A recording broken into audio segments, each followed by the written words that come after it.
morning, everyone, and thank you for joining us today. My name is Michaela Vrazdova-Romester, and I'm a Senior Associate at Scott Legal PC. Today, we are going to spend some time and we'll talk about the E-1 Treaty Trader Visa. So a few things before we get started with the webinar. So Scott Legal PC is a full-service immigration law firm, and we assist individuals pursuing various types of visas and green cards. We can help you with anything, family-based visas and green cards, employment-based visas and green cards, and investment-based visas and green cards. And we regularly process a high number of E-1 visa petitions at different consulates all around the world.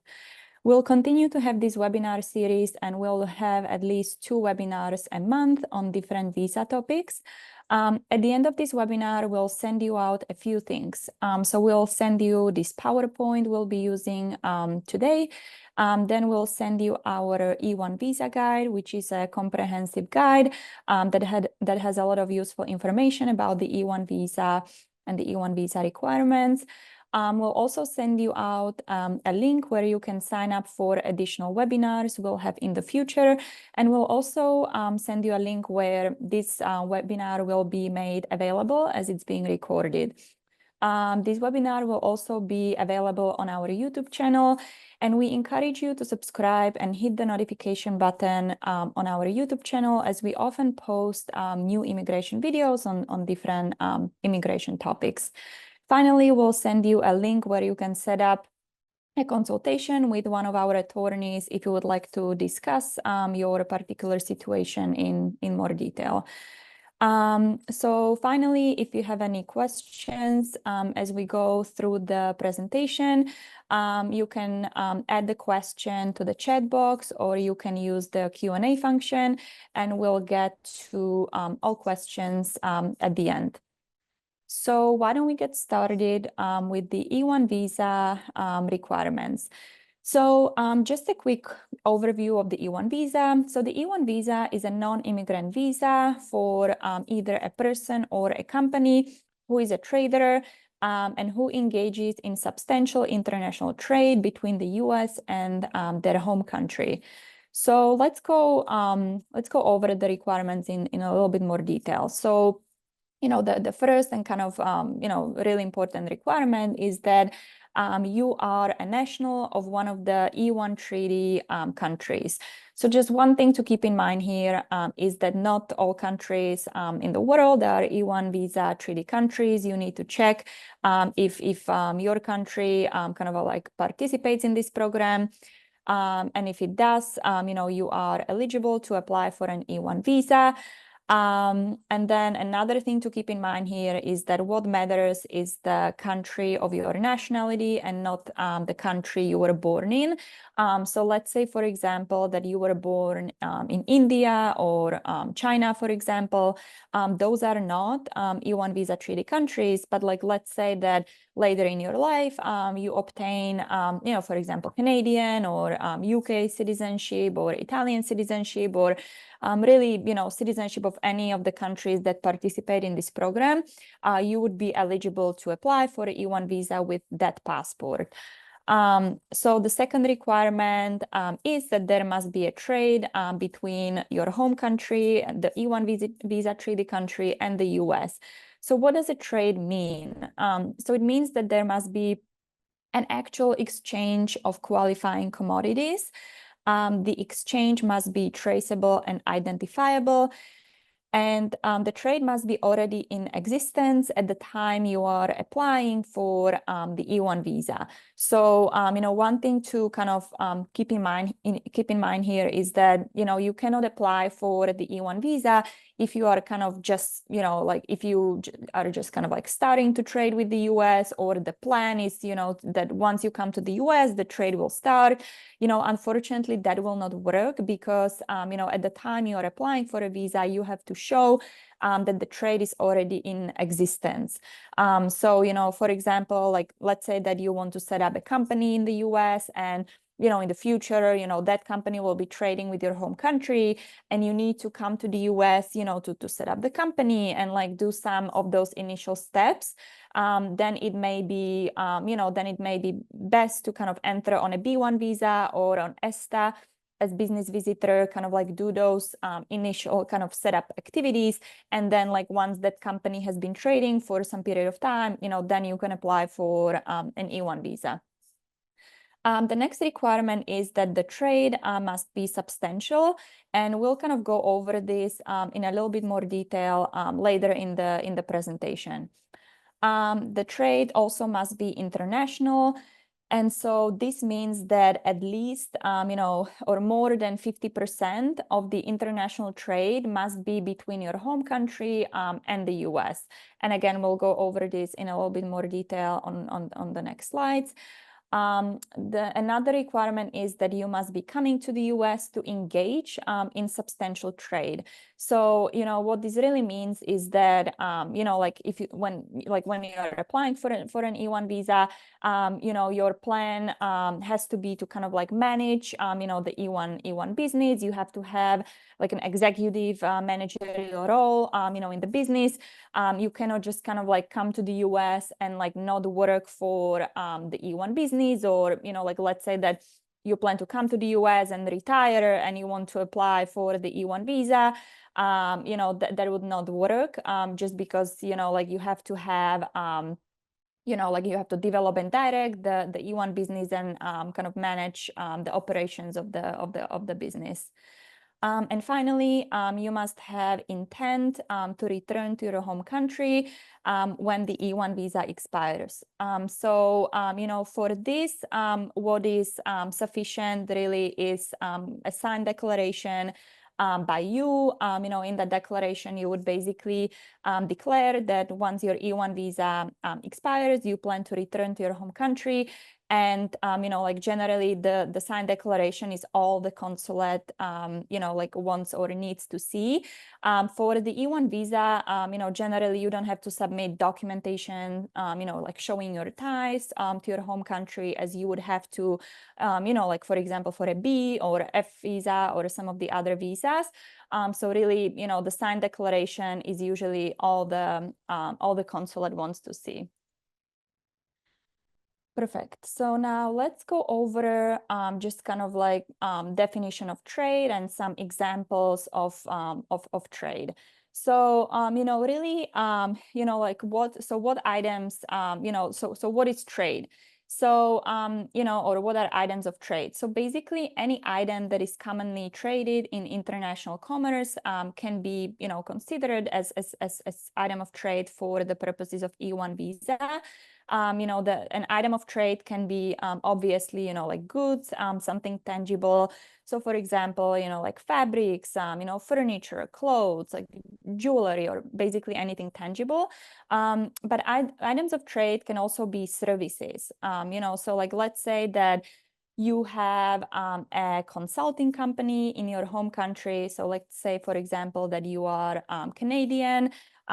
You have a consulting company set up in Canada, and this consulting company is mostly, consulting to US clients, and at least 50% of all international clients are US clients.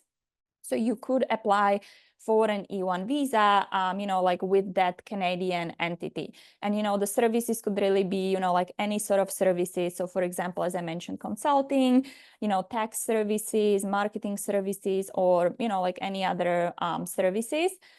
And then, so how do you show that there is this ongoing trade between your home country and the US?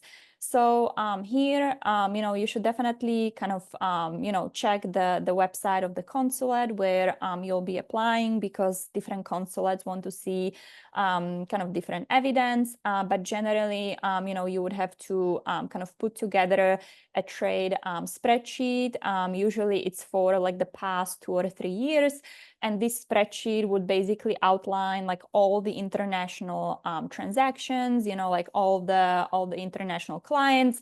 And the spreadsheet, to be able to qualify, should show that at least, 50% of all international trade is between your home country and the US.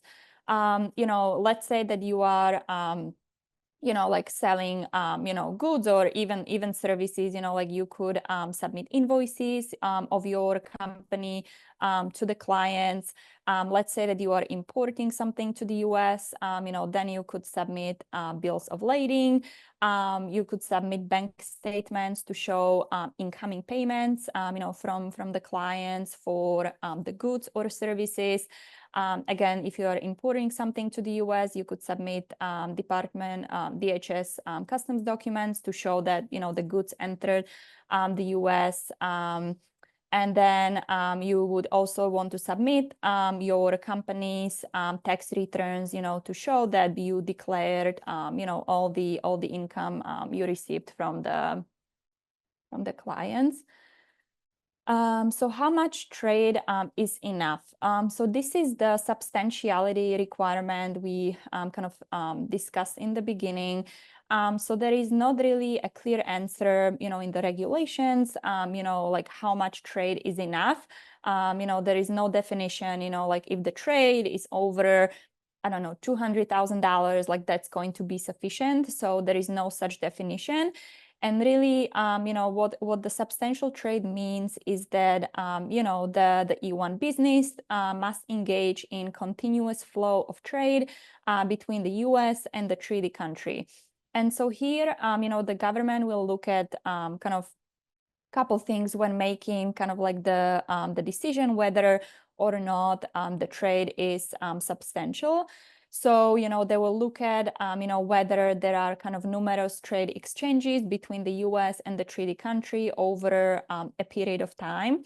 So our general recommendation, and this would really, this is just a general recommendation. It would depend on the type of business you have. But it would be that the trade has been going on for at least 6 months. And the trade amount per per year is at least $250,000. So this would be minimum, like if you have been trading for longer, that's great. If the amount is higher, that's going to be helpful as well. And the consulate or the government, they look at like multiple things, as I mentioned. So they look at like how many clients you have had over a period of time.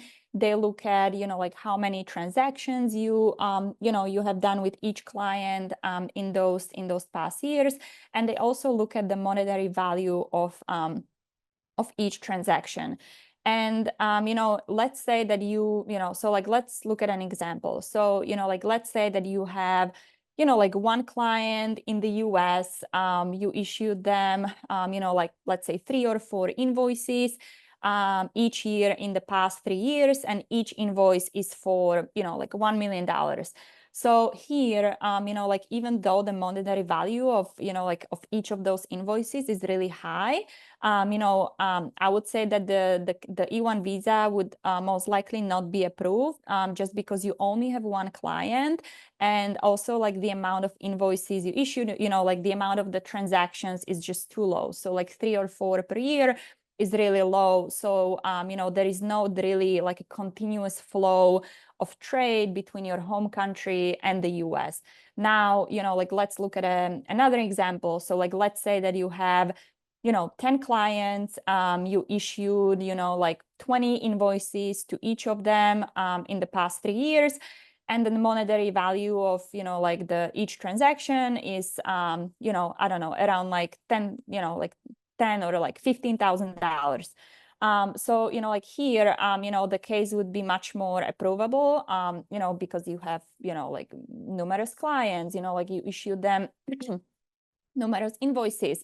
And even though like the monetary value of the invoices is lower, it would, the case, would still be approvable just because, like it, there is the continuous trade between your home country and the US. So, really, this is like a case by case analysis. But, like one thing to keep in mind is that if you have like 1 or 2 clients, and like even though like the trade with them is like like multi-million dollars, like it would not be kind of like sufficient for the E-1 because, you know, like the government would want to see that you have like, you know, you don't just have like 1 or 2 clients, but you have like more clients than that. So can a small business qualify for an E-1 visa? So the answer is yes. You know, we have done many E-1 visas for kind of smaller businesses. And as I said, you know, like small business can definitely qualify, you know, as long as you are able to show that you have, you know, like numerous clients, you know, there is kind of like continuous trade. And even though like the kind of like the monetary value of each transaction would be on the lower side, you know, you may still well qualified for the E-1 visa. And, you know, the E-1, the trade must remain kind of substantial. You know, I mean, it obviously must be substantial for you to qualify for the E-1 visa, but it must be substantial, you know, like even after the E-1 visa is granted. And, you know, this would kind of come up at the renewal stage. So like, let's say that it was substantial, but like in like a couple of years, you are going to renew the E-1 visa and the trade kind of like dropped substantially, you know, to like, let's say, I don't know, like $50,000 per year, you know, like you may have an issue to kind of renew the E-1 visa. Perfect. So now let's go over some other trade considerations. So as we kind of discussed already, you know, the trade must already exist at the time you are applying for the E-1 visa.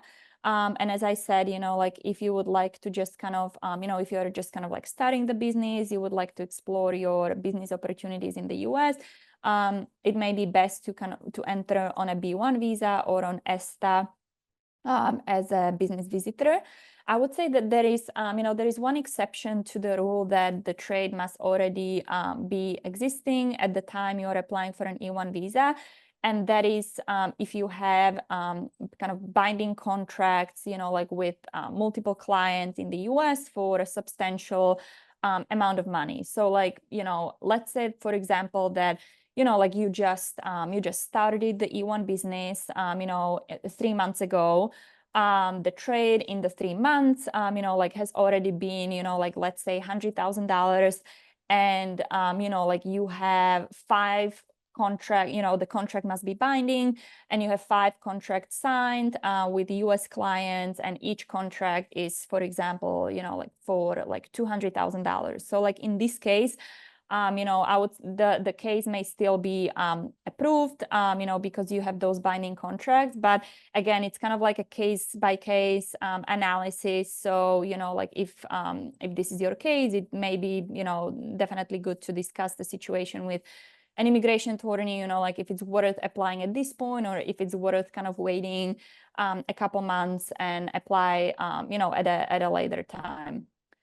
So how much of the trade must be between the US and the treaty country? So as we already said, at least 50% of the international trade must be between the US and your home country. So let's look at this example. So a company in Spain manufactures glass and exports it to other countries and also kind of like trades within Spain. And so let's say that sales within Spain are $100,000, sales to the US are $500,000, and sales to China are $500,000. So here, you know, we kind of, for the E-1 analysis, whether or not the trade is international, we kind of disregard the domestic trade. So we would disregard the kind of like the numbers for Spain. And, you know, like if at least 50% of the international trade is with the US, you would qualify. So in this example, it would be, so, you know, like you would meet the requirement.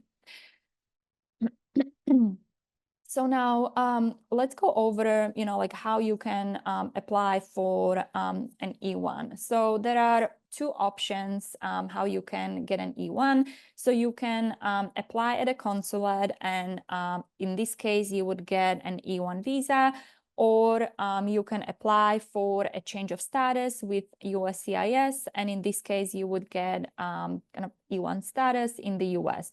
So what's kind of the difference between a visa and a status in the US? So the visa, like if you apply at a consulate, the visa allows you to travel internationally. And each of the E-1 visa treaty countries has kind of like a different period of time for which the E-1 visa can be issued for. So many, like nationals of many countries are able to get an E-1 visa for 5 years. So let's say, for example, that you are a national of Canada or the UK, those nationals can get the E-1 visa for 5 years. So this would mean that for 5 years, like you can travel in and out the US, and after the 5 years, or before the 5-year visa expires, you would have to renew it and file a renewal application at a consulate. So, the visa basically allows you to travel internationally as long as the visa is valid. Now, let's say that you apply with USCIS, let's say that you are here on, I don't know, like an F1 status or, like H-1B status or, like any other status. You could apply for a change of status and change your status to E-1 status. So, this is possible, but in this case, USCIS would, if they approve it, they can only approve it for a maximum of 2 years. So, like this means that for the 2 years, you can stay in the US, you can manage the E-1 business, you can live here, work here for the E-1 business. But let's say that you need to travel internationally, you can do that. But if you leave and to be able to enter back and to be able to manage the business, you would have to apply for an E-1 visa at a consulate. So, the change of status is a good option for some people, for example, people who kind of don't travel internationally, they just live in the US, they want to stay here, they don't want to travel internationally, so they can apply for a change of status, and then basically every 2 years they would apply for extension of status. And it's also a good option for nationals of countries that can only get the E-1 visa for a really short period of time. So there are some countries that only can issue the E-1 visas for 3 months or 6 months or 1 year. And so in that case, it may make more sense to do the change of status and then the extensions of status in the US. Perfect. So now let's go over some E-1 visa developments and adjudication trends. So let's say that, you have not been living in the US during COVID, or you just haven't, you got the E-1 visa, and then, you have been kind of like traveling in and out, and you haven't, let's say that you have been spending the majority of your time outside the US in your home country. So is this going to be a problem, at the time you are going to renew the E-1 visa? So the answer is no, because there is no residency requirement for the E-1 visa. So, many people, after they get the E-1 visa, they move to the US, they are residing in the US, they are living in the US, their children are going to the school in the US, and just occasionally they travel internationally, but they reside in the US. But there are also people, who kind of split their time between the US and their home country. And there are also people, who just kind of occasionally, they kind of primarily reside in their home country, and just kind of occasionally, every couple months, they come to the US for a few days or a couple of weeks, check on the business, do some kind of business affairs in the US, and they leave the US. And all of these scenarios are fine. As I said, there is no minimum of time every year you need to spend in the US on the E-1 visa. So, there will be you won't have any issues with this, when you'll be renewing your E-1 visa. So now, let's say that the trade kind of decreased, during COVID, you lost some clients, and then you are kind of applying for renewal now. And we still kind of see this, when we are doing renewal petitions for clients now, because, normally in the renewal petition, we have to summarize, what the trade has been, in the past couple of years. So here, you can, the renewal petition may still be approved, like even though the trade kind of decreased, you obviously would want to explain, like why the trade decreased. And you would want to point to the fact that, like, okay, like let's say that in 2020, 2021, the trade decreased, but like since then, the company has been doing better and better every year. That's fine. And as I said, like we see many cases like this. And as long as, the business, the revenue numbers have been improving, that you still have a really good chance that, the renewal is going to be approved. So now, let's say that you get an E-1 visa approved for your company. There is an option to bring employees, E-1 employees to the US. And so the requirement is that, like let's say that you are, for example, a national of Italy. You could then bring certain employees to the US who are also nationals of Italy, and you could basically bring over 3 categories of employees. So you could bring over an executive type of employee, managerial type of employee, or specialized skills employee. And all of these have kind of like different requirements. But it's just kind of one thing to keep in mind, that there is an option to bring over to the US certain employees from your home country to kind of like help you out with the business. And, another question we often get is, like, can I bring my family members to the US with me on an E-1 visa? And the answer is yes. You can bring your spouse to the US. Your spouse can, work in the US and can also study. And then your children who are under the age of 21 and unmarried, they can study in the US, but unfortunately they cannot work, but they can study and stay here until they're 21. When they turn 21, they would then need to switch to some other status. Like, for example, what we see a lot is then they switch to F1 visa, student visa after they turn 21. So now, is a business plan required for an E-1 visa? So I would say that generally not. Generally, business plan is not required for an E-1 visa. And this is the case, like if you have a successful business that has been operating for many years, the trade numbers are high, you have a lot of clients, like the business is really established, and you are able to show that continuous flow of trade. In some cases, it may be helpful to submit the business plan. So this is, for example, a case where, like your business has been really successful, but in like the past 2 years, the trade has dropped, like you lost some clients. So in this case, it may be good to submit a business plan and so you are able to explain, like how you are planning to increase the revenue number, get more clients in the future, and just kind of explain your, like your marketing efforts and kind of like your plans for the future. So this would be kind of like a case-by-case analysis, and, like whether a business plan is, like would. So now, like, do you have to hire employees for, for E-1 visa? So is it one of the requirements? So the answer is no.